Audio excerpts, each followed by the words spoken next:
Vivo mais uma vez aqui pelo canal do Conde para fazer o Conde Anitta, Anitablian, Rogério Anitablian, mais uma vez aqui para o nosso encontro semanal de toda sexta-feira. Pessoal esperando a gente chegar aqui, Anitablian. Tudo bem? Como é que vai? Fortes emoções, né? Tudo bem, Conde? Tudo bem, amigas, amigos? Prazer mais uma vez estar aqui com vocês. Fortes emoções, sucessivas emoções e todos os dias aí a tentativa de atentar contra a democracia no Brasil, que é lamentável, né? A gente briga todo dia contra isso aqui e vai continuar brigando. De qual tentativa você está falando? Alguma em especial dessas várias? Olha, é um pacote, mas uma coisa que me marcou muito foi aquela história do Bolsonaro dizer que ia tomar medidas legais, ainda nessa semana, contra a decisão colegiada do Supremo Tribunal Federal. Eu fiz uma postagem no dia dizendo o seguinte: o presidente Bolsonaro queria lembrá-lo que contra a decisão colegiada da Suprema Corte com trânsito em julgado, definitiva, não há recurso legal cabível, a não ser que seja uma variante que a gente não conheça, né? Mas isso me chocou muito. Ele falou isso no dia seguinte àquela operação que visava os deputados que teriam financiado aqueles atos antidemocráticos. Situação que nós fomos surpreendidos, acho que no dia de ontem, com uma reportagem do jornal O Globo dizendo que uma delegada da Polícia Federal dizia que não era conveniente produzir aquela operação a pedido da PGR. E a PGR se manifestou contrária. A PGR se manifestou contrária, dizendo que a lei não é para ser cumprida conforme a impressão do agente policial, que ela tem que ser cumprida conforme manda o ordenamento jurídico. Se havia necessidade de promover aquele tipo de diligência, que tinha que ser promovida.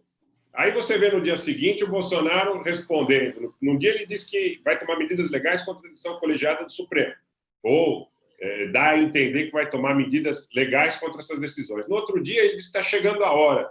Está chegando a hora de quê? Está chegando a hora de quê? De começar a cumprir a lei? Ele falou que está chegando a hora das coisas irem para os seus devidos lugares, né? Ele usou essa metáfora, né? E aí, quando ele acabou de falar isso, o Queiroz foi preso. Eu achei que foi até interessante, porque o Queiroz foi para o seu devido lugar. O Weintraub foi para o seu devido lugar. Eu não consigo deixar de pensar, Itablian, que o governo está em processo total de desmantelamento, sem condições mais. Eu realmente eu fico me perguntando como vai ser. O Bolsonaro é um lixo tóxico. O problema é como fazer a remoção do Bolsonaro. Eu fico me perguntando como é que vai ser feita essa remoção. Cada vez mais eu acredito que é via TSE. Mas isso acho que a gente problematiza mais adiante aqui na live. E eu queria começar assim perguntando para você justamente do impacto dessa prisão do Queiroz. Você já deve ter falado isso em outras lives, mas aqui eu queria que você falasse para o nosso público como é que você viu essa prisão e se marca para você alguma coisa, se acelera o processo de apodrecimento generalizado do governo. Depois a gente vai falar de militares, vai falar de economia, vai falar de geopolítica, mas fala do Queiroz para a gente começar o nosso Conde Anitta aí. Querido Anitta Blanco, sempre.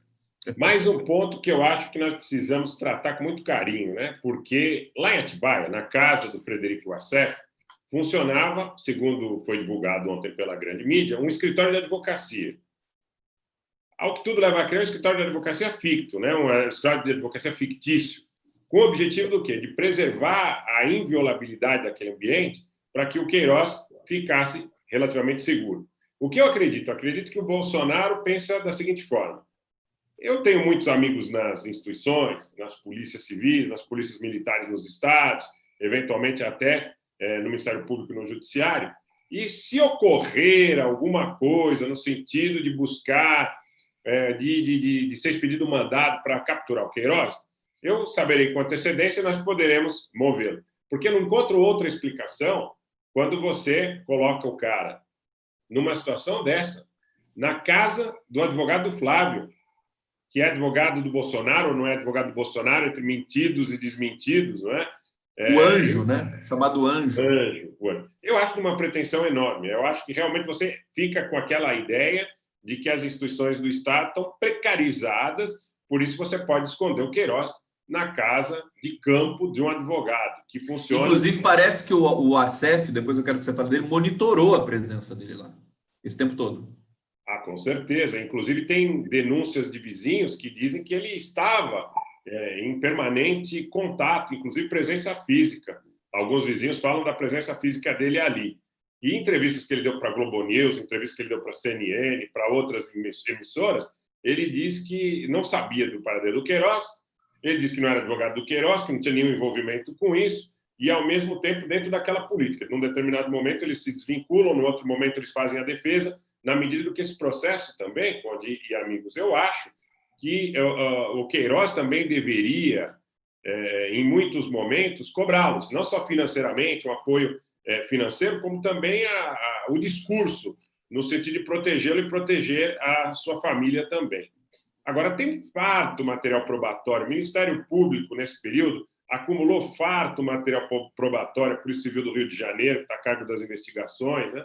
Ontem, muitas pessoas me perguntavam, o Bolsonaro mudou a superintendência no Rio, e como é que essa operação aconteceu? Gente, essa operação aconteceu porque ela estava a cargo do Ministério Público Estadual e as investigações estavam correndo na Polícia Civil do Estado do Rio de Janeiro e não na Polícia Federal, né? Esse é um ponto também que a gente tem que esclarecer.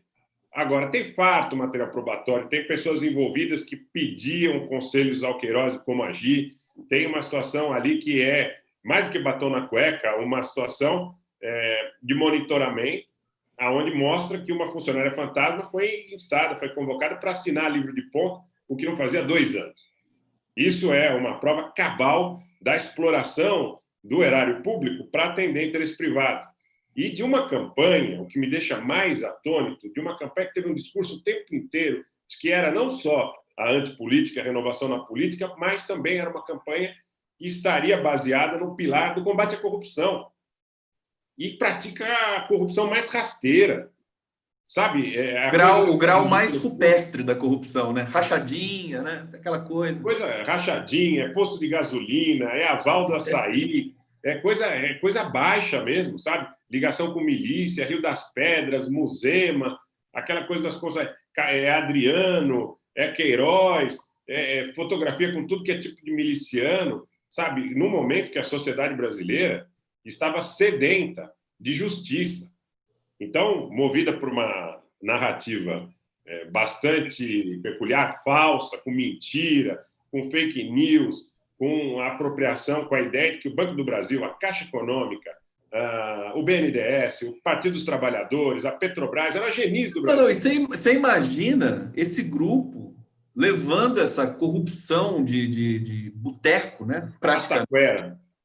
Rastaquera, levando essa expertise, para usar uma palavra toda chique, para o Banco do Brasil, para a Petrobras, né? para toda a engrenagem da máquina pública, apadrinhamento. Mas corrupção de verdade é aquela que o PSDB fazia, né? Assim, né? Coisas grandes, Rodoanel, né? Isso, aí é outro nível, né? Gente que estudou, né, o Rogério? Subletrada que nem o Weintraub, né? A coisa realmente, por exemplo, você teve lá a época das privatizações das teles, do governo do Fernando Henrique Cardoso, da Vale. Livro. Isso é corrupção, né? Rodoanel, né? Tinha aquela história do Paulo Preto, tinha história, sabe? Que eram histórias de denúncias. 100 milhões, né? Na casa do bilhão, né? Mas por falar nisso, né? Falando em casa do bilhão, aqueles das fake news, né? Ontem eu tive a oportunidade, eu prometo, Conde, prometo, amigo, que eu não vou falar o nome desse tipo de gente, tá? Mas eu tive a oportunidade de ver que uma das pessoas que foi objeto dessa investigação em relação às fake news, ontem colocou um áudio, eu acho que era do Olavo, dizendo que o ex-presidente Lula tinha roubado 6 trilhões. Isso. Trilhões da Petrobras, né? 6 trilhões. E continua, ele colocava ali o som, colocava o telefone, e ele ouvia como se tivesse acreditando nisso. Depois, quando foi objeto de operações da Polícia Federal, apareceu chorando no vídeo ali, né? Aliás, antes até, dizendo que tem família, que tem esposa, que tem mãe, que isso não pode ser feito e tudo mais. Mas as pessoas não respeitam o espaço alheio. Então, eu sempre digo, olha, mais um negócio sintomático no Brasil. Nós aprendemos lá, falando em família, nós aprendemos com a vovó. Teu direito termina quando começa do próximo. E essa gente esqueceu disso. Eles acham que é possível detratar, eles acham que é possível falar a respeito de quem já morreu, eles acham que é possível falar a respeito de doença, eles acham que é a respeito de sofrimentos pessoais, a coisa pode ser explorada. E a gente não quer isso, a gente quer civilização na sociedade brasileira. A gente quer que as pessoas aprendam a reconhecer quando alguém merece sob os auspícios da lei, recebeu uma sanção, mas a gente não pode admitir, por outro lado, que nas periferias dos grandes centros urbanos alguém diga ou naturalize: ah, fulano morreu, mas não era bandido. Porque se fosse, só poderia, de novo, atentando à legislação brasileira, ser morto naquelas situações de enfrentamento, de resistência efetiva. Agora, naturalizar isso, dizer, olha, morreu, mas não era bandido. Por quê? Tem pena de morte no Brasil? Não, não tem. Então, tudo isso é o fenômeno da comunicação que corrompeu o entendimento da sociedade brasileira, porque eu não posso entender de outra forma. Como que a turma do Queiroz ganhou a eleição falando contra a corrupção? Como? O ingrediente do antipetismo, né? Esse é o grande ingrediente que mobiliza aí esses últimos 5 anos famigerados do Brasil, que levou a gente para essa posição, maior vexame internacional. Anitta, deixa eu dar uma turbinada aqui na audiência, no bate-papo. O pessoal está aqui comentando. Vamos lá, vamos compartilhar lá, vamos se inscrever no canal do Condão aqui e no canal do Anitta Blian também. Já chegou no 30 mil, Anitta? 28 mil. 28? 28. Então, vamos lá também no canal do Anitta e no do Conde aqui também, que agora eu vou ficar atrás de você, assim, vou ficar perseguindo você aí. Né? Eu quero dizer o seguinte, olha, todos vocês que estão nos assistindo, se inscrevam no canal do Rogério Anitta Blian, no canal do Gustavo Conde, porque nós precisamos crescer juntos. Vamos crescer juntos.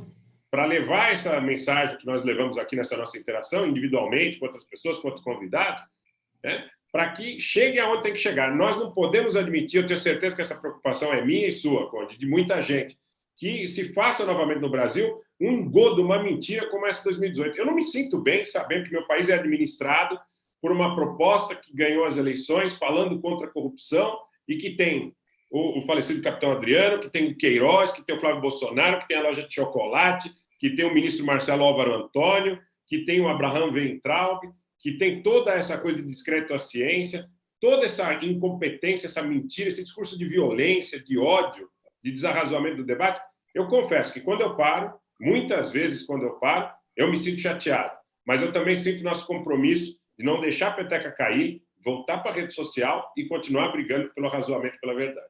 Vamos fazer história, vamos. Esses dias eu estava pensando, quer dizer, a gente humildemente, a gente começa os nossos trabalhos, a gente começa de baixo. É bonito isso, né, no YouTube, por exemplo. Você quer começar um canal? Todo mundo começando agora canal, inclusive em função da quarentena.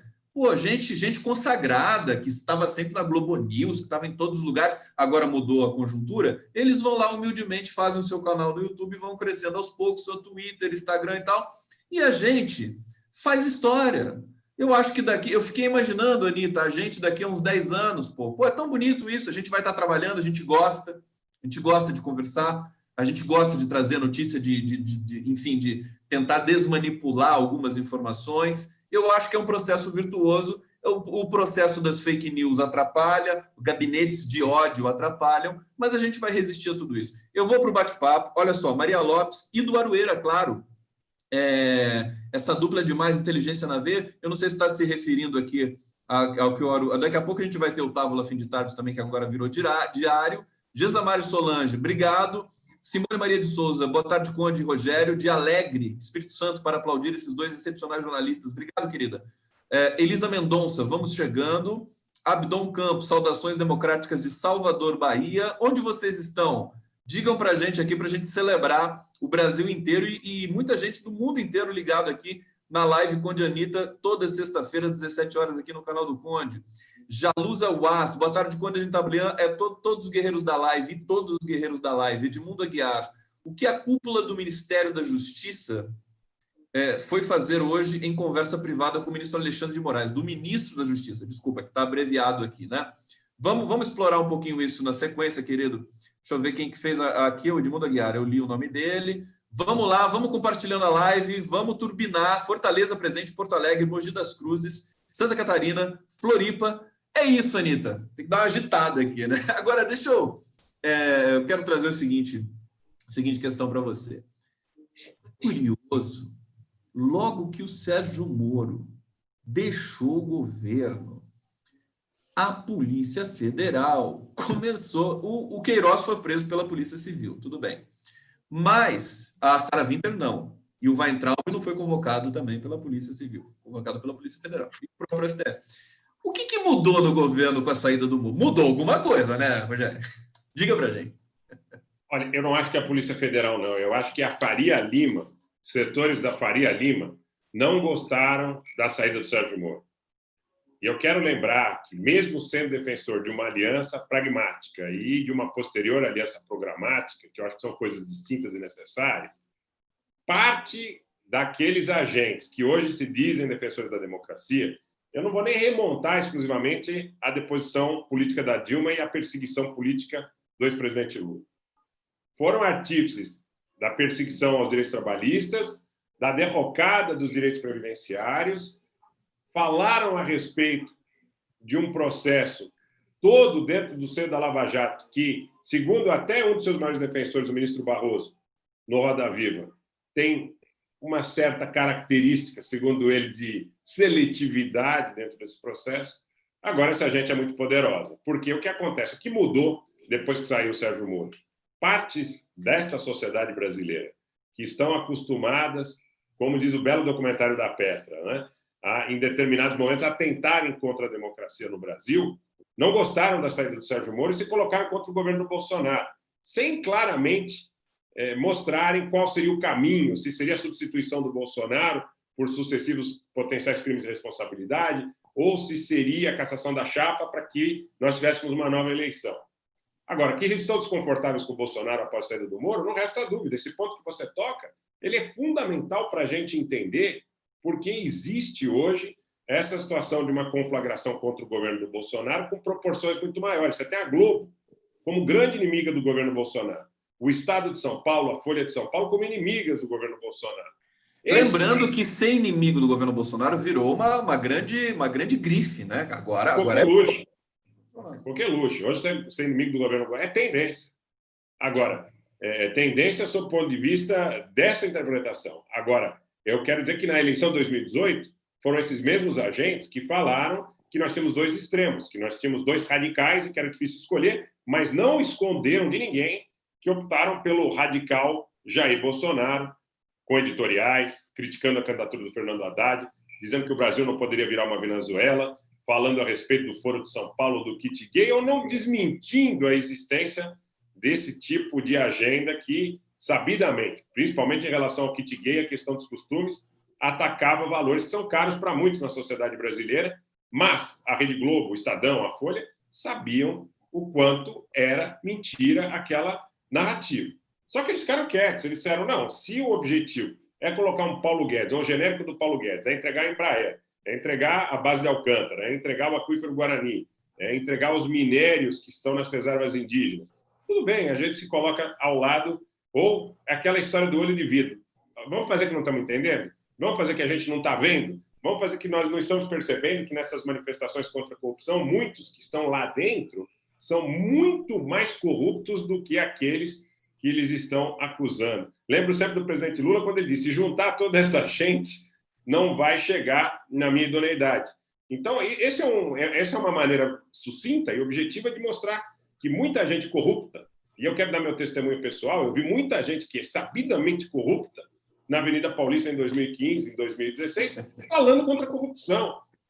Aliás, era o que mais tinha, né, Aníbal? Olha, muita gente que a gente, infelizmente, conhece, sonegadores, contrabandistas, dos mais diversos tipos penais, dos mais diversos comportamentos absolutamente imorais, gente que acusava o presidente Lula de ter recebido um apartamento em Guarujá, sabendo que esse apartamento não foi recebido pelo presidente Lula e que, em privado, dava risada. Nós já discutimos várias vezes isso aqui. Em privado, dava risada dizendo que mas o povo acredita, como se fosse bonito manipular as pessoas que, em função da herança da escravidão, da falta de educação que a elite brasileira achou por bem aplicar nessa relação social no Brasil, porque a gente sabe, o presidente Lula também sempre fala a respeito disso. Demoramos para ter uma universidade, demoramos para permitir que o pobre no Brasil tivesse acesso à educação formal. E isso fez com que muita gente, hoje ainda, Sinta os efeitos transgeracionais. Outra coisa, educação formal. Muito foi feito. 13 anos contra 500 é difícil. Mas, além disso, você tem um aspecto do estímulo familiar, sabe, Conte? Eu estava pensando nisso outro dia. Quando você vem de uma família relativamente estruturada, de classe média, os seus pais te estimulam a ler. Os seus pais têm dinheiro para te comprar um livro, eles têm dinheiro para te apresentar um parque, um museu, para te levar num cinema, para te levar num teatro. Enquanto as classes menos favorecidas, muitas vezes, mesmo que hoje tenham acesso à educação formal, ainda carecem ou carecerão de um tempo para que isso possa se sedimentar.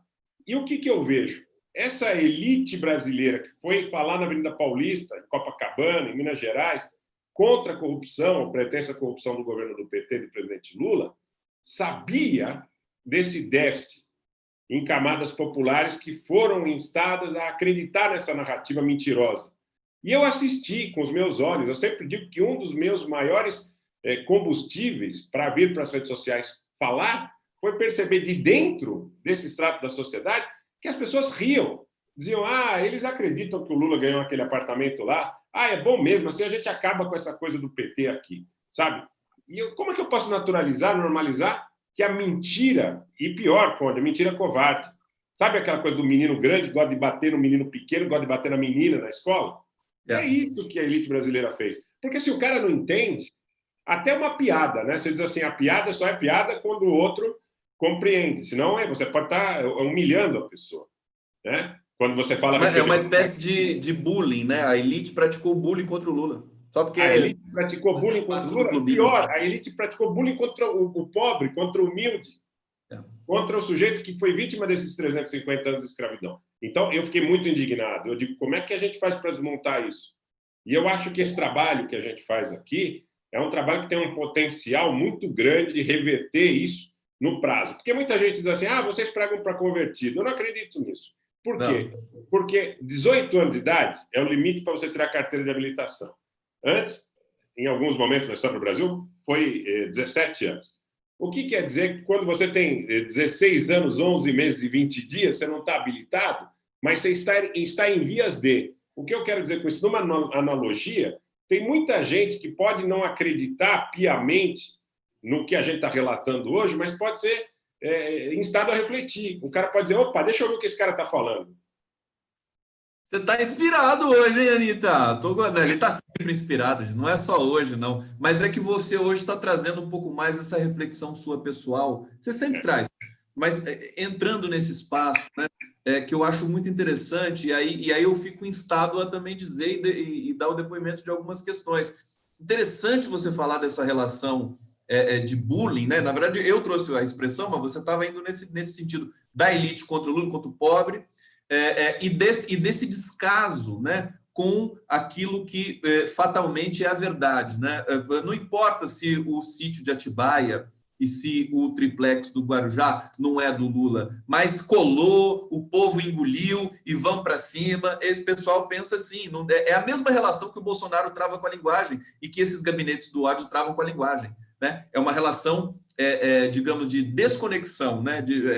Enfim, eu diria que é muito publicitária também, né? É uma relação publicitária, eu diria, sabe? Quando eu ouvi, e isso eu já relatei em inúmeras oportunidades, inclusive acredito que aqui já tenha relatado, de pessoas que estavam próximas no ano 2015, por volta de outubro, novembro de 2015, quando eu comecei a dizer, não, isso não reflete, não é a realidade essa narrativa do que está sendo colocado nas manifestações da Avenida Paulista. Um amigo de longa data de universidade que me procura e diz assim, Anitta Blian, não acorda os caras, pô. Como dizendo, está evocando uma solidariedade de classe e dizendo o seguinte, não conta a verdade, porque nós não temos interesse na verdade. Agora, por outro lado, eles não conseguem enxergar, eu não estou querendo com isso promover divisão de classe, nada disso. Estou simplesmente fazendo uma narrativa fidedigna de fatos que eu vivi. Eles não conseguem enxergar o que incomoda no governo do Lula, o que incomoda no governo do PT, o que incomoda na ascensão do mais pobre. Porque, muitas vezes, isso é uma questão que tem que passar pelo aspecto profundo da análise sociológica, antropológica, psicanalítica, porque são direitos que as pessoas imaginam que já estejam consagrados. Que, olha, só eu posso ir naquela pizzaria. Se aquela pizzaria que eu frequento há 20 anos começa a aparecer a empregada doméstica ou a diarista que vai na minha casa toda quinta-feira, já não tem mais tanta graça. Aquela pizza ela não é mais tão gostosa. Aeroportos, né? É hierarquização da sociedade. O problema não é eu ter, o problema é eu ter mais do que o outro. É a hierarquização e a estratificação. Então, o problema não é eu vestir uma roupa que eu gosto, uma roupa que seja confortável. O problema é que a roupa que eu vista seja mais confortável, mais cara, ou me dê mais status social do que o cara que está do meu lado. É comparativo. E isso denota o quê? Recalque, insegurança, traumas de toda a sorte. E privacidade hackeada. Steve Bannon e os seus asseclas estudaram isso com muita profundidade. Com muita profundidade, exatamente. Né? Eles têm realmente um esquema para conquistar essas adesões, né? Usar que é a tática da comunicação de guerra, né? Desorientação e somado a esse fenômeno novo das redes sociais, isso realmente colapsou aí os processos, mas eu acho que a gente está num processo de retorno. Eu quero explorar esse assunto com você na sequência, mas é uma coisa que a gente fica indignado, né, Anita Blian, porque você também fala muito nisso, né? Como é que a gente trocou um processo democrático no país de um governo que respeitava, de fato, a liberdade de expressão, respeitava a liberdade de imprensa, dava as coletivas, dava satisfações para todos que quisessem no país inteiro, dialogava com todos os segmentos da sociedade, porque um governo, em tese, deveria governar para todos, inclusive até para a própria elite. O Lula sempre diz isso. E você tem um processo de crescimento econômico, de distribuição de renda, de preservação do meio ambiente, de descoberta de novas riquezas naturais, de consagração do pobre, do preto, da comunidade LGBT ascendendo às posições de poder fazer uma pós-graduação, de poder fazer uma graduação. Por que a gente trocou tudo isso? Bom, no meu caso, a linguística, a filosofia da linguagem, entra um pouco no aspecto e a própria psicanálise, né? Existe essa coisa imponderável da psicologia humana. A psicologia de massa, você não é racional. Nós não fazemos opções aquilo que melhora a nossa vida. Haja visto o que aconteceu no Brasil. Fez-se uma opção por aquilo que, notadamente, ia transformar a vida de todo mundo um grande inferno, que aconteceu agora. Agora, essa que acho que é a grande sacada do Lula, poder, dentro de um discurso soberano, sem querer manipular as pessoas, trazer as pessoas para o debate, porque o debate é virtuoso. Se você tem debate, você tem a construção virtuosa de uma maioria numa democracia. O que eles fizeram? Eles estancaram o debate, porque o PSDB não estava ganhando debate nenhum. Aí teve de aparecer uma personagem como o Sérgio Moro também, né? O Moro e o Bolsonaro. Eu passo para você para não me alongar muito e, na sequência, eu vou para o bate-papo. Vai lá, Anita. Olha, tem um ponto aqui que eu acho que é importante para que nós possamos compreender essa realidade que você suscita. Aliás, eu vou citar 3 pontos que eu acho que exemplificam bem essa realidade que você traz e que não dizem respeito apenas ao governo federal, dizem respeito à minha cidade, a cidade de São Paulo, onde eu vivo, e em 3 governos aconteceram fatos que mostram, que demonstram que o problema é de hierarquização da sociedade, que é da ideia do dado da superioridade intrínseca e não é de projeto. Domingo eu abri o Jornal Estado de São Paulo e o Jornal Estado de São Paulo fazia em 2 páginas do Caderno Cotidiano a defesa da mudança do modelo de funcionamento da cidade de São Paulo. E falava em quê? Falava em cidade policêntrica, em cidade que tivesse no bairro todos os serviços que a pessoa demanda, que tivesse imóveis de uso misto, que tivesse imóveis onde você pudesse encontrar escritório, residência, lojas no térreo, cidades policêntricas. Cidade policêntrica é uma cidade, em regra, são as cidades da Europa Ocidental, são cidades policêntricas. Os modais de transporte dessa cidade geralmente são o quê hoje? Os segways, os patinetes, as bicicletas, os meios não poluentes. O plano diretor do Fernando Haddad falava sobre isso. E a elite paulistana dizia que isso era uma infâmia, que isso seria a coisa absolutamente inaceitável. Você lembra quando foi suscitada a ideia, por exemplo, isso não tem a ver com o Haddad, não tem a ver com a prefeitura, mas do metrô na Avenida Angélica. Gerou uma situação de absoluto desconforto de partes das classes médias altas que viviam naquele entorno. Posição que foi defendida por todos os veículos tradicionais de comunicação. Só para fazer um parênteses. Exato, exato. Mas essas loas atuais, a cidade policêntrica do Estadão, 2 páginas no Caderno Cotidiano de domingo, eu li e reli, porque eu digo, não é possível. Há 4, 5, 6 anos atrás, eu li esse mesmo veículo dizendo que cidade policêntrica era alguma coisa absolutamente inadmissível para São Paulo. E agora eles têm o mesmo repertório, só que agora a agenda é deles. E aí merece ser considerada. Outro ponto, IPTU progressivo. Tributação, o IPTU progressivo. Quem tem mais, paga mais. Eles se voltaram de uma forma virulenta, visceral, contra a ideia do IPTU progressivo, dizendo que isso iria afetar o investimento na cidade de São Paulo por parte de capitais que vinham com interesse de produzir, de dar emprego, e que hoje a gente sabe que eles são vinculados a quê? Ao rentismo, à exportação de quinquilharia da China, à aplicação em modais, em modelos de operação na Bolsa de Valores, de day trade, long short, compra e vende no mesmo dia, especula sem ter o dinheiro, com alavancagem. A gente sabe como é que funciona. Se colocaram contra o IPTU progressivo, hoje o Sardenberg fala que o problema do Brasil deve ser resolvido, ele e o Luciano Huck, com a tributação progressiva, ainda que de forma tímida, porque se for ao cerne falar sobre imposto em relação a grandes fortunas, eles acabam tergiversando, eles não dizem que sim nem que não. Né? O Luciano Huck, só para dizer o Luciano Huck sobre isso, ele fala assim, não, se fizer taxação de grande fortuna, a gente vai ter fraude, porque as pessoas vão tentar, né, driblar essa taxação. Olha o raciocínio do Luciano Huck. Né? Não, então, assim, se vai ter fraude em relação às grandes, pode ter também, porque o problema da fraude não é em relação ao quanto. O problema da fraude, esse é um conceito também que estratos da classe média querem vender. Se a tributação for maior, haverá maior sonegação. A questão da sonegação é uma questão de princípio. Se você está disposto a brigar por uma tributação menor, briga na lei, briga elegendo o representante que vai defender essa tese, briga no judiciário, se for ferido o seu direito. Agora, se você se propõe a burlar a lei, o problema não é a taxação, o problema é o seu caráter e a ideia que você tem direito de burlar porque tem um dado de superioridade intrínseca. O outro é a questão dos céus, que foram colocados aqui. Você lembra quando os céus foram implementados, que partes da classe média de São Paulo também, dita conservadora, entre aspas, na gestão da Marta, né? Na gestão da Marta, diziam que, como assim, escola de balé para criança que não tem o que comer, mas piscina, natação, biblioteca... Computação para pobre?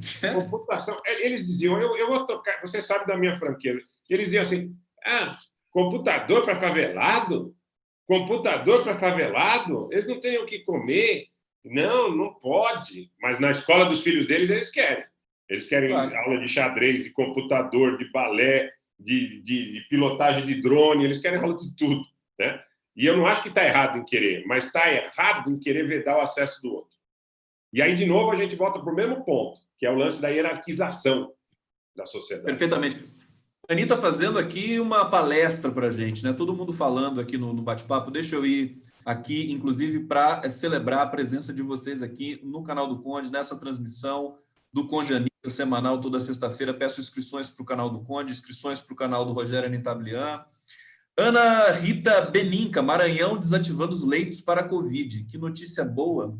Vamos ver, né? Porque a gente vai falar de Covid ainda num bloco aqui, para ver o que está acontecendo no Brasil, porque a situação no Brasil chegou já a 1 milhão de casos oficiais, e o próprio jornal o Globo, que às vezes a imprensa tradicional faz uma força muito grande para dar a impressão de que a gente está superando isso. O próprio jornal o Globo diz que, na realidade, a gente pode estar com 6 milhões de casos, o que é muito factível do ponto de vista dos estudos que se fazem por aí, né? Angelina Salles, no Brasil e no mundo, né? Contarato aqui, o que ele mais odeia é injustiça, prendeu muita gente por acidente de trânsito. Munique 2000 dizendo, driblar, o velho da van deve 2 milhões. Pois tá o exemplo aí, né? Já deve 2 milhões, imagina se taxar a fortuna do velho da van. Ana Simpson dando parabéns para o Chico Buarque, todo mundo aqui celebrando o aniversário do Chico Buarque de Holanda hoje, e eu soube que também hoje é aniversário do Boulos. Ana Glória Lopes de Vasconcelos, Anitabliana, a sua análise está corretíssima. Deixa eu ver mais alguns comentários aqui. Rogério, eu queria só trazer mais um pouquinho a questão do Moro, rapidamente. Você não concorda?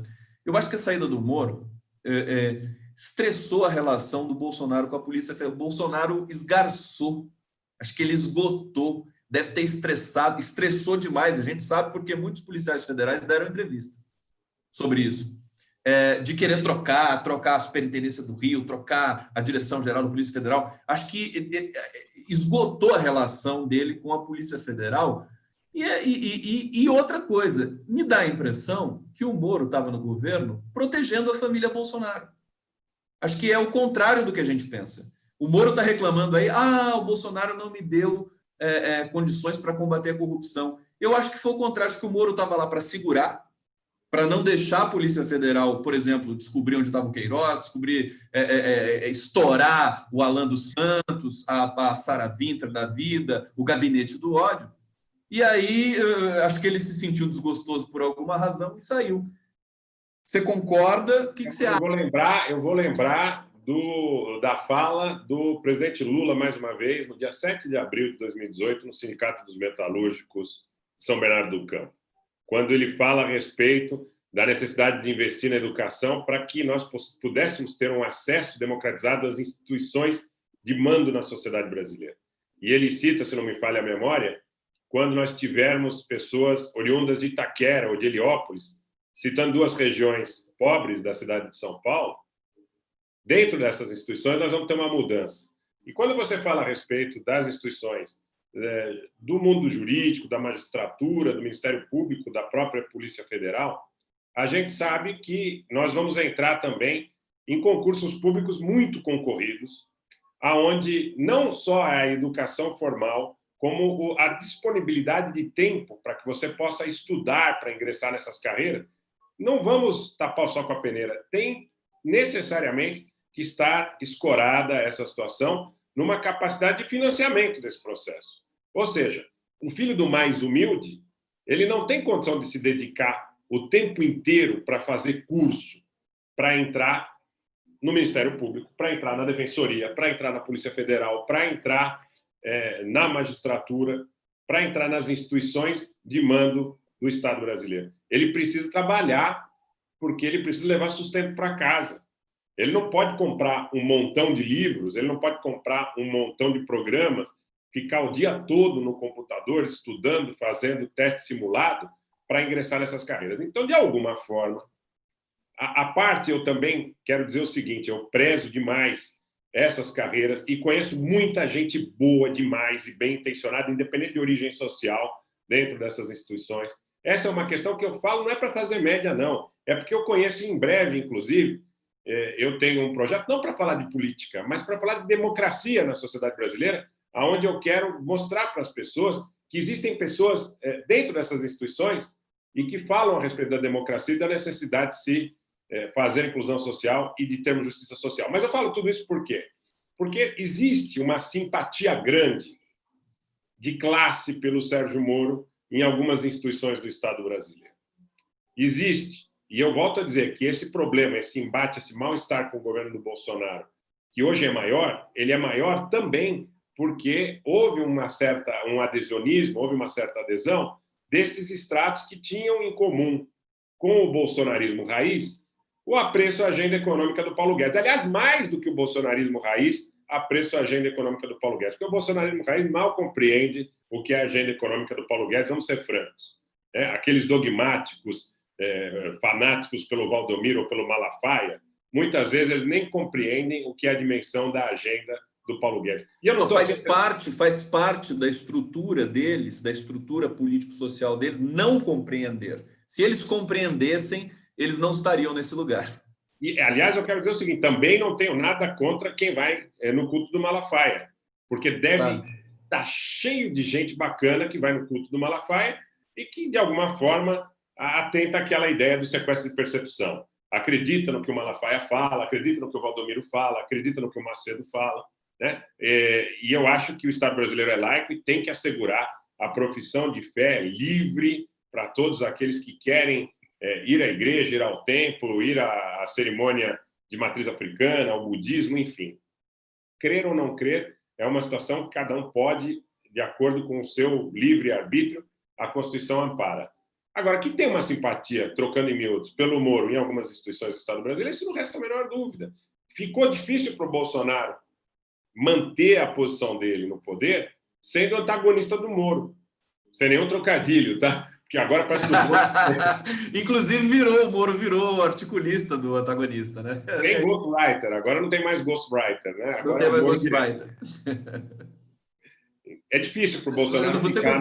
conclua para a gente. É difícil. A ideia é assim, é difícil para o Bolsonaro abdicar de uma parte da sociedade brasileira que estava apoiando o governo dele única e exclusivamente em razão da presença de um ideário econômico, e a presença do Moro acabava, de alguma forma, avalizando esse apoio. É difícil, porque agora ele perdeu. Anitta, na lata, sim, porque a gente já está chegando no bloco final, é curioso, a saída do Moro fez com que a Polícia Federal começasse a trabalhar. Eu estou impressionado com isso. É uma percepção que... Inclusive, isso também tem o dado que você coloca lá atrás, que o Bolsonaro, quando ele diz que ele que manda e desmanda na instituição, a Polícia Federal é uma instituição republicana de respeito. Não é uma instituição de governo, é uma instituição de Estado. Então, é claro que quem está dentro da instituição se sente machucado, se sente ferido. É a mesma coisa que você chegar numa outra instituição republicana respeitável, como tantas outras que nós temos, e dizer o seguinte: aqui mando eu, o trabalho que vocês estão fazendo não significa absolutamente nada. Você sabe que em toda a estrutura de trabalho, quando existe um desprestígio dessa monta que parte do topo da pirâmide, desestabiliza o todo. Desestabiliza tudo. O Bolsonaro, o que ele fez? Desestabilizou o Brasil inteiro. Anitta, deixa eu ir para o bate-papo aqui, porque tem gente perguntando já coisas. A gente precisa falar do Weintraub aqui. Olha, o Sebastião Guimarães dizendo: Rogério Tablian está merecendo todo o meu aplauso, assim como o amigo Conde na live dessa tarde com o Atushi, que por sua vez esteve irreconhecível. O Atushi reconhecível? Não achei também. Obrigado, viu, Sebastião Guimarães? Acho que o debate com o Atushi foi muito bom. A gente diverge, né, em algumas coisas, mas é absolutamente importante a gente divergir dentro do campo democrático, debate qualificado, minimamente instrumentalizado por recursos de análise, né, Rogério? Hoje a gente ficou, a Atushi e eu, o cerne era o seguinte, vou até trazer para ver se você desempata isso, né? O Atushi está achando que os militares não vão largar o osso, que o Bolsonaro é carta fora do baralho e que os militares vão dar um jeito de manter o poder, né? Eu li um artigo do Moisés Mendes, que é um jornalista muito talentoso, experiente, e achei que a tese dele está muito bem formatada, que é o seguinte: os militares eles estão colocando em prática um plano de saída. Eles vão sair do governo. Não tem condição mais de ficar junto com Queiroz, com Sarah Winter, com Weintraub e com o próprio Bolsonaro. O Bolsonaro daqui a pouco vai ser preso. É uma situação dramática. E nem comecei a falar do ASEF ainda com você. Mas e qual que é a lógica? Quer dizer, embora você tenha 3 mil militares, 2.500 militares empregados no governo, escalões, primeiro, segundo, terceiro escalão, daqui a pouco vai começar a aparecer denúncia de corrupção desses militares. Quer dizer, é uma degradação generalizada da reputação residual das Forças Armadas brasileiras. Então, eles vão ter de voltar para o quadrado deles. Porque se fizer um golpe, na minha opinião, a pegar os escombros de um país, depois de pandemia, depois de Bolsonaro, a pandemia não está nem resolvida e vem uma segunda onda mundial ainda. Quer dizer, quem vai querer esse abacaxi que é o Brasil? Queria que você falasse sobre isso. Eu acho que o TSE vai caçar a chapa, acho que está tudo direcionado, eu acho que o inquérito das fake news é muito sólido, e acho que os militares vão, enfim, abrir caminho para que alguém, dentro da covardia também, que se apresenta ali em grande medida deles, para alguém resolver o pepino que ficou para a sociedade brasileira. Fala para a gente, professor. Olha, eu acho que está imbricado com a história do Weintraub, que ontem, quando o Weintraub falava, o Bolsonaro estava literalmente constrangido, mas muito constrangido, incomodado. Muito, parecia um cadáver, né? Quanto mais o Weintraub falava, mais ele torcia para que as palavras do Weintraub fossem curtas e acabasse aquele sofrimento. Ele parecia estar num estado de profundo desconforto com a presença do Weintraub do lado dele. Quando o Weintraub pede o abraço de uma forma constrangida, ele também o abraça de forma constrangida. Aquilo, para mim, é significativo. Aquilo significa o quê para mim? Bolsonaro está com medo e está tentando entregar os anéis para não entregar os dedos. Essa é a ideia que aquela imagem... Eu assisti de novo, até para poder ter certeza disso, né? A minha certeza, claro. Você tocou num ponto aí que é extraordinário. Eu acho que merece uma exaltação. Nós temos que grifar esse ponto, porque nós não somos mais crianças. Quando eu digo nós, na sociedade brasileira, isso não estou falando de faixa etária, nós estamos amadurecidos por um processo, ainda que sejamos um país novo, nós estamos amadurecidos por um processo republicano que, bem ou mal, instalado pela elite ou não, já remonta a 1889. Então, a divergência é salutar para a construção de convergência na sociedade brasileira. Às vezes eu vejo a imensa maioria das pessoas compreendem isso, mas, por vez ou outra, eu vejo algumas pessoas, alguns atores, que dizem: então, se não for do meu jeito, eu não brinco mais. Isso é birra, pô. Isso é birra. Não é sinal que você tem um propósito, que você está consorciado com o resto da sociedade no sentido de produzir. Você tem seu ego, sua vaidade, seu narciso, suas questões, e você, custe o que custar, quer levar essa agenda à frente do interesse coletivo. E é importante divergir. Você falou um negócio aí que, olha, nós temos que prestigiar a divergência. Claro. Que bom que existe divergência. E que bom que a divergência não é tratada como inimizade, como, olha, eu não concordo com você. Então eu nunca mais converso com você, eu não falo mais com você, eu não te ligo mais, eu não faço mais programa com você, eu vou apagar seu telefone da minha agenda. Gente, olha, vez ou outra eu vejo alguns atores políticos importantes tomando esse tipo de atitude, sabe? Dizendo, olha, vejo, mesmo nesses debates aí, muitos deles que são debates promovidos aí pela Globo News ou pela CNN Brasil, né? Que tem um começo, um meio e um fim previsíveis. Mas, ainda assim, eu vejo atores que eles estão muito mais preocupados em levar uma mensagem como sendo mensagem do pai da criança. E não estão preocupados com a quantidade de gente que morre de coronavírus no Brasil. Não estão preocupados. Agora, eu tenho uma tese muito... Nós falamos na semana passada sobre a história do coronavírus, né? Eu tenho uma tese e que vai em consonância com esse comentário a respeito da desativação dos leitos da Covid no Maranhão, que eu não sabia, sabe? Também não sabia. Eu vou dizer o seguinte, aqui na cidade de São Paulo, mais uma vez, as informações que nós temos, e eu estou toda semana conversando com o pessoal de laboratório, com o pessoal de hospital, com o pessoal que faz teste, é que a quantidade de gente infectada, provavelmente, é muito, muito maior. Não dá nem para mensurar em 6, ou 10, ou 12, ou 20 vezes. É muito grande a quantidade de gente. E tem uma notícia boa, ou esperamos que essa notícia seja boa. Conversando com biólogos, eu fiz uma interação essa semana com um biólogo, né? Convidei esse biólogo no meu canal, fui ao canal dele também, o biólogo Henrique. E ele estava dizendo o seguinte, o que ele me disse também, parte do que ele me disse, é parte do que você ouve de alguns médicos na Europa, que recebeu as ondas do coronavírus um pouco antes do Brasil. Parece, gente, que a imunização é perene. Parece que a imunização não é de 6 ou 12 meses. Parece que pegou uma vez, fica imune. Aqueles que sobreviverem, naturalmente. E o sentido, a tendência... Não precisava dessa quantidade toda de mortes na sociedade brasileira, né? Não precisava dessa tragédia toda na sociedade brasileira. Anitta, você quer atender? Está perto aí de você? Não, tá perto, mas não. Alguém vai atender. Se você quiser só fazer parar de tocar... Providencial. Tudo bem, então, só para não atrapalhar você. Coisas do ao vivo. Então vamos lá. Na sociedade brasileira hoje, provavelmente a gente tem um percentual de pessoas imunizadas muito grande. Não precisava dessa quantidade toda de gente morta.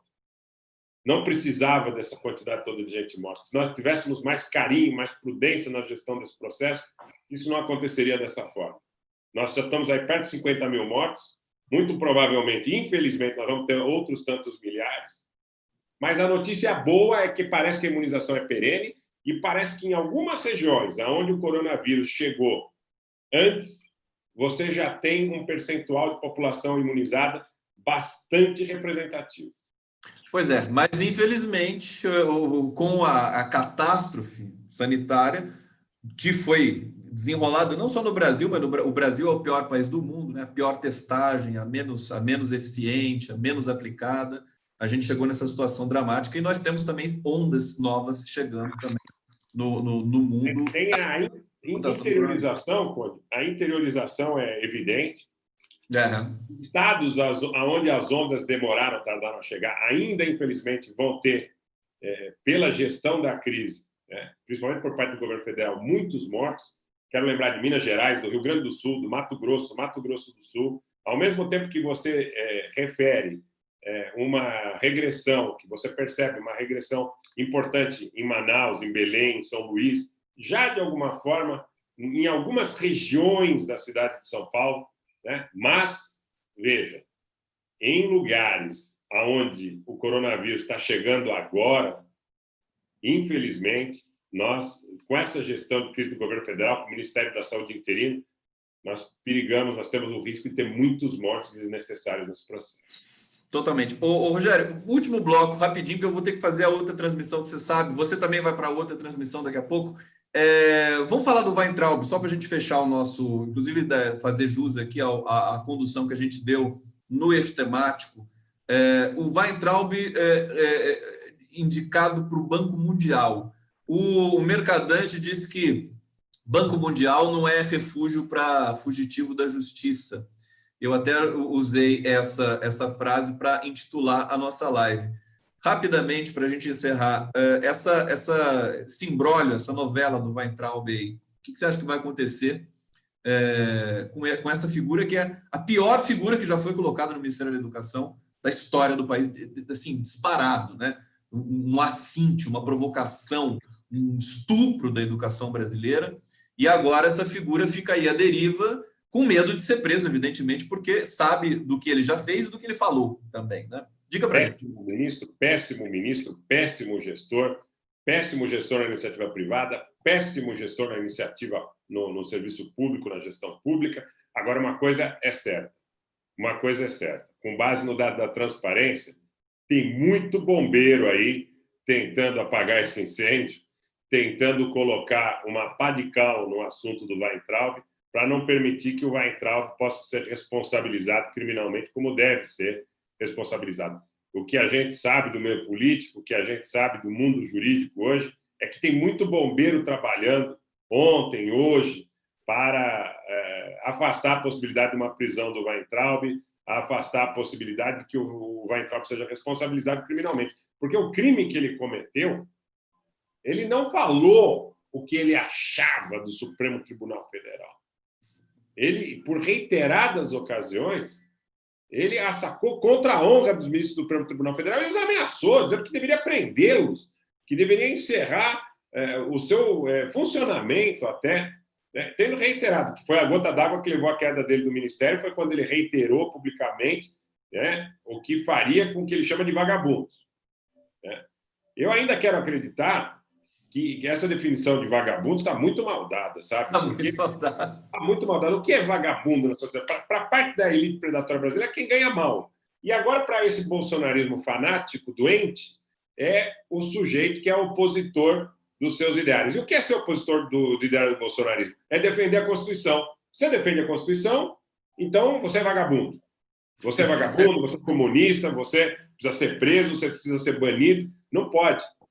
Eu sei que tem muito bombeiro trabalhando para tentar encerrar... Mas eu acho que não tá adiantando muito, não, viu? A saída do Weintraub é emblemática, né? Que mostra a fragilidade do bolsonarismo e do próprio... A expressão do Bolsonaro naquela live infeliz ali, ridícula, vergonha alheia. O último pedido do Weintraub é dar um abraço no Bolsonaro. Ele deu um abraço no Bolsonaro, o Bolsonaro com aquela cara de cadáver, de boneco ali, olhando para o infinito, querendo que acaba... contrariado, né, Cole? O Bolsonaro ficou super contrariado, porque o Bolsonaro, pelo estilo dele, pela arrogância, pelo autoritarismo dele, tudo que ele não queria era tirar um ministro que ele sabia da situação insustentável, em razão da agenda do ideário. Por que o Weintraub chegou numa situação de insustentabilidade? Porque ele quis puxar o saco demais de uma agenda que vai contra a Constituição. Ele quis puxar o saco, ele quis mostrar, olha, eu sou pau para toda obra, eu sou seu amigo, eu também acho que a Constituição não vale nada, eu também acho que o Supremo Tribunal Federal deve ser objeto de todo que é tipo de sanção que não seja legal. E aí, por tanto puxar o saco do Bolsonaro, ele errou um pouco na dose, diz que a diferença entre o remédio e o veneno é a dose, né? E acabou sendo uma pessoa que não serve mais. Sabe aquele cara que está do teu lado, tudo que você fala, ele fala, parabéns, você tem razão, muito bom. Chega uma hora que você fala, pô, você exagerou. Cai fora. Ele já sabe, inclusive o próprio Banco Mundial já emitiu uma nota dizendo que assim, que se fosse aprovado, a gestão dele seria até outubro, daí teria de ser submetido à eleição. Ele não vai para o Banco Mundial, a gente já sabe disso. Mas de qualquer maneira, é tudo um pouco jocoso, um pouco engraçado nesse momento. Rogério, eu tenho que terminar a transmissão porque eu vou começar outra na sequência. Quero agradecer muito a sua presença aqui, sempre iluminada, sempre luminosa. Todo mundo muito feliz aqui de ver o nosso papo. Esse fim de semana eu vou estar de plantão, vai ser intenso. De repente a gente bate um papo por aí e tal, nas suas lives que você vai fazer. Eu acho que o processo está acelerado. Assim, pedindo para todo mundo, mais uma vez, seguir a gente nas redes sociais e seguir agora, daqui a pouco vem o Aroeiro, o Miguel Paiva aí para a gente fazer o nosso Távola Fim de Tarde. Querido Rogério, obrigado mais uma vez. 30 segundos. Eu quero te agradecer, quero reforçar o convite para que você se inscreva no canal do Gustavo Conde, se inscreva no canal do Rogério Netabliano, siga no Twitter, siga no Facebook. Quero lembrar muito rapidamente de alguns compromissos que nós temos nos próximos dias. Eu recebo amanhã, às 11 horas da manhã, o ex-chanceler e ex-ministro da Defesa, Celso Amorim, no meu canal, para a gente bater um papo. No domingo, nós vamos promover uma super live, inclusive para falar a respeito dos direitos dos artistas, né? A Lucélia Santos vai estar presente, convidei o Aroeira, convidei Miguel Paiva, né? Vai estar o professor James Onick e o Léo Estopa também, convidei o Léo Estopa para esse papo. Na segunda... Essa vai ser que horas? 16 horas. 16 horas. E a de amanhã com o Celso Amorim? 11 horas. E só mais um compromisso que eu acho importante também lembrar, na segunda-feira, às 16 horas, eu recebo a Mônica Benício, que foi companheira da Marielle Franco. Então, bora que a gente... Sensacional. Esse é o cara, né? O Obama chamou o Lula de o cara, eu vou chamar o Rogério Netabliano de o cara. This is the guy. Grande Rogério. Beijo, querido. Parabéns pelo que você faz. E obrigado de estar aqui, né? De compartilhar esse espaço com a gente aqui, a comunidade toda, não só comigo, todo mundo que te admira muito aqui no canal do Conde. Valeu. Beijo para vocês. Entrando daqui a pouco, Távola Fim de Tarde.